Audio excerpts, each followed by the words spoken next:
Hi, this is Jaya.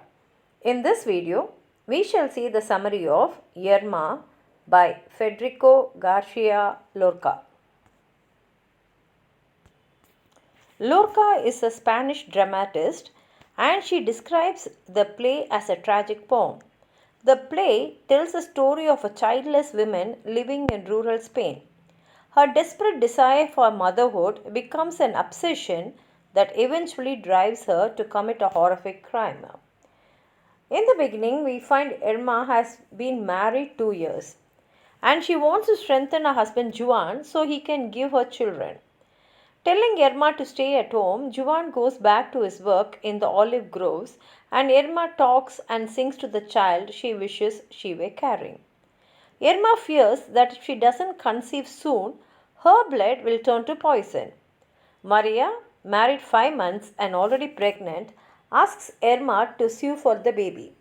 The couple's friend Victor sees Irma suing and assumes she is pregnant. His advice when he learns the truth is try harder. Irma has just taken Juan his dinner in the fields. On the road home, she encounters an old woman who insists that passion is a key to conception.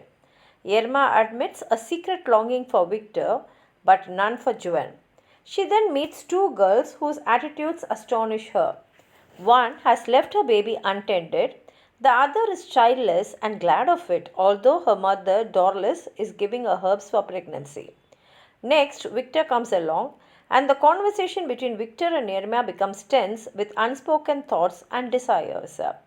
Juan enters, worrying about what people will say if Irma stays out chatting. He tells her he intends to work all night and Irma will sleep alone. It is 3 years later.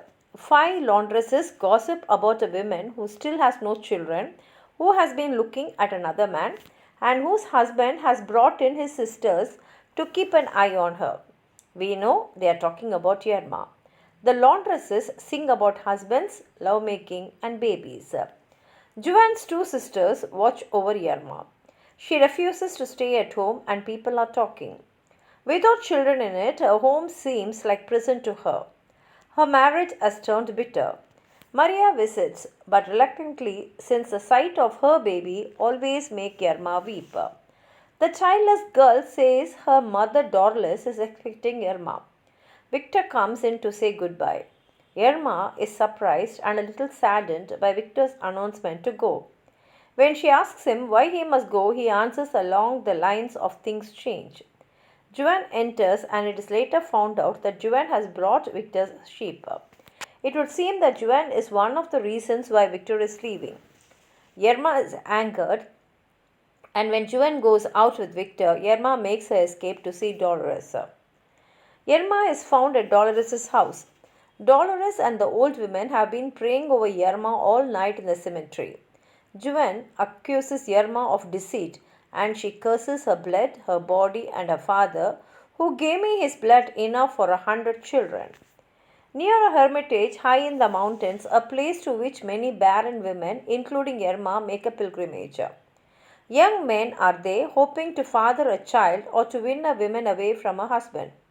The old woman tells Yerma to leave Juan and take up with a son who is made of blood, but Yerma holds to a sense of honor and dismisses the thought. Juan overhears and tells Yerma to give up wanting a child, to be content with what she has. Realizing that Juan never did and never will have a child, Yerma strangles him, thus killing her only hope of ever bearing a child. The play ends with Yerma saying, "Don't come near me, because I have killed my child. I have killed my child with my own hands." Here ends the book.